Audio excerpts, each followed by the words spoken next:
कोई खुशियों की चाह में रोया, कोई दुखों के पनाह में रोया। अजीब कहानी है ये ज़िंदगी की। कोई भरोसे के लिए रोया तो कोई भरोसा करके रोया। नमस्कार, आज मैं आशना आप सभी के समक्ष एक लघु कथा लेकर प्रस्तुत हूँ और इसे लिखा गया है मुंशी प्रेमचंद जी ने और इस कहानी का शीर्षक है नशा। तो आइए कहानी शुरू करने से पहले हम मुंशी प्रेमचंद जी के बारे में थोड़ी जानकारी लेते हैं।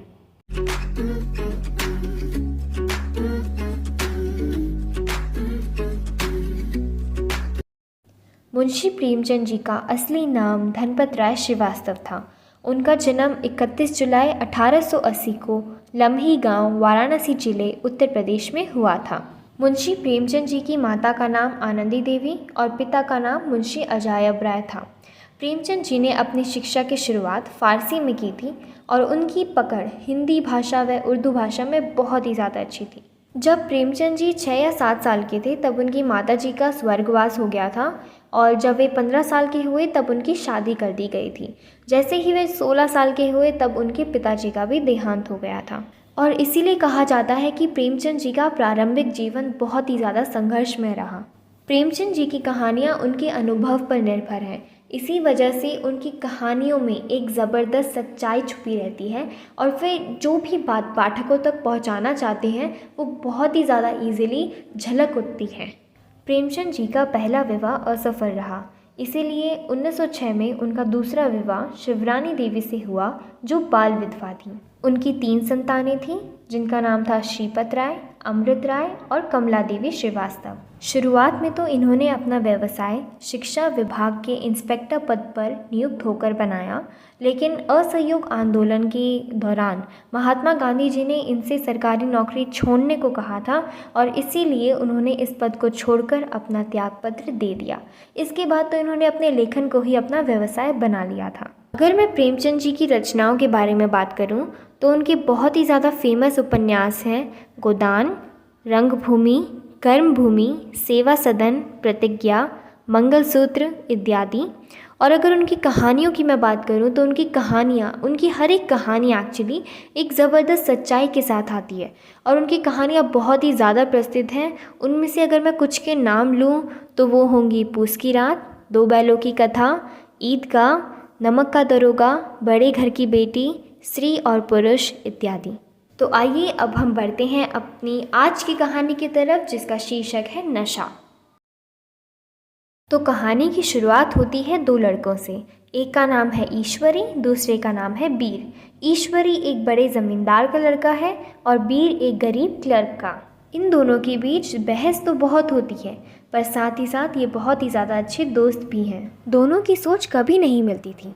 जहाँ ईश्वरी का मानना यह था कि सभी मनुष्य बराबर नहीं होते हैं, छोटे बड़े हमेशा रहते हैं, वहीं बीर का मानना यह था कि ज़मींदार हिंसक पशु के समान होते हैं, नादान गरीबों का फ़ायदा उठाते हैं और खुद ऐशो आराम से रहते हैं। ईश्वरी भले ही अपने दोस्तों के साथ सहज भाव से, नम्रता भरे भाव से पेश आता था, परंतु जो बेदर्दी और उद्दंडता अमीरों में होती है वह उसमें भी परस्पर रूप से थी। अब की दशहरे की छुट्टियों में बीर अपने घर न जाकर ईश्वरी के घर गया, परंतु ईश्वरी ने अपने घर वालों से झूठ कहा कि बीर लखनऊ का कोई कुंवर है। हालांकि बीर के लिबास से किसी को इस बात की अपेक्षा न थी, परंतु किसी ने इस बात का विरोध भी नहीं किया। इस सफ़ेद झूठ का यह फ़ायदा हुआ कि जो सुख सेवा बीर को ईश्वरी के यहाँ मिल रही थी वह शायद ही उसके जीवन में उसे कभी मिली होगी। बीर को अब यहाँ की हवा लगने लगी थी। हाथ पांव दबवाना, पाँव धुलवाना, बिस्तर बिछवाना, यहाँ तक कि अपनी धोती भी वह अब नौकरों से छटवाता था। किसी दिन ईश्वरी दावत पर कहीं गया हुआ था और बीर उस दिन घर पर ही था। शाम हो चुकी थी, लैम्प टेबल पर था और दिया सलाई यानी माचिस भी थी, लेकिन जब ईश्वरी खुद कभी लैंप नहीं जलाता था तो कुंवर साहब भला कैसे जलाते। मुंशी रियासत अली वहाँ आकस्मिक ही आन पड़े और बीर के गुस्से का ऐसे शिकार हुए कि लैंप जलाते वक्त उनके हाथ भी कांप रहे थे। ईश्वरी के यहाँ अक्सर एक ठाकुर आया करता था जो महात्मा गांधी जी का परम भक्त कहलाता था। चूँकि ईश्वरी ने बीर का परिचय कुंवर के रूप में और तो और महात्मा गांधी जी के चेले के रूप में कराया था, इसीलिए ठाकुर बीर से बात करने हेतु बहुत उत्सुक था। और इतना भाव आदर सत्कार सब मिलने पर बीर भी शान दिखाने लगा और लगे हाथ ये भी कह देता है कि ज़मींदारों की ज़मीन गरीबों के नाम कर देनी चाहिए और जो ज़मींदार ऐसा नहीं करते हैं उनसे उनकी ज़मीन छीन लेनी चाहिए। इस बात से प्रसन्न होकर ठाकुर बीर के पैर दबाने लगा और अनुरोध भी करने लगा कि बीर के इलाके में अगर उसे भी थोड़ा हिस्सा मिल जाए तो वह उसकी सेवा में रहेगा। और बीर भी डींगे हाँकने लगा कि हाँ, ज्यों ही मेरे हाथ में सत्ता आएगी मैं सबसे पहले तुम्हें बुलाऊंगा और ड्राइविंग सिखाकर तुम्हें अपना ड्राइवर भी बना लूँगा। अब ठाकुर फूले नहीं समाया। खुशी के मारे उसने खूब भांग पी और घर जाकर अपनी स्त्री को भी खूब पीटा। तो यहाँ गौर करने वाली बात यह है कि लालच की वजह से हमारे सिद्धांतों का, श्रद्धा का, भक्ति का साथ छूट जाता है और हम मोह माया के जाल में फंसकर जो नहीं करना चाहिए वो भी कर जाते हैं। यूँ समझ लीजिए कि जीवन में से धर्म का मूल्य कम कर देते हैं। बीर को जब तक अमीरों की हवा नहीं लगी थी तब तक सभी अमीर उसे हिंसक पशु लगते थे, परंतु जब वही ऐशो आराम उसे मिलने लगे तब उसने ज़रा भी हिचक ना दिखाई।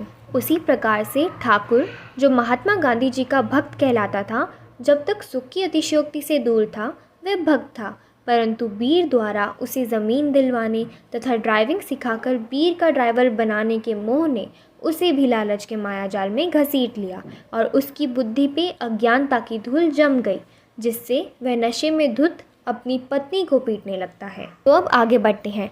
छुट्टियां ख़त्म हुई और अब दोनों बोर्डिंग हाउस में जाने के लिए रवाना हुए। आए तो दोनों आराम से सेकंड क्लास में थे, मगर वापसी में यह सौभाग्य उन्हें प्राप्त न हुआ, क्योंकि छुट्टियां बिताकर अब सभी लौट रहे थे। सारी गाड़ियां लोगों से इतनी भरी थी कि पैर रखने तक की जगह न थी। वे खाली रेलगाड़ी का इंतज़ार करते गए और देखते ही देखते दिन की आखिरी गाड़ी भी आ गई और उसमें भी बहुत ही ज़्यादा भीड़ थी। अब तक मोह के जाल ने बीर पर अपना रंग जमा लिया था, इसी वजह से उसे तीसरे दर्जे में यात्रा करना अब बुरा लग रहा था। डिब्बे में कई तरह के लोग थे और आपस में बात भी कर रहे थे।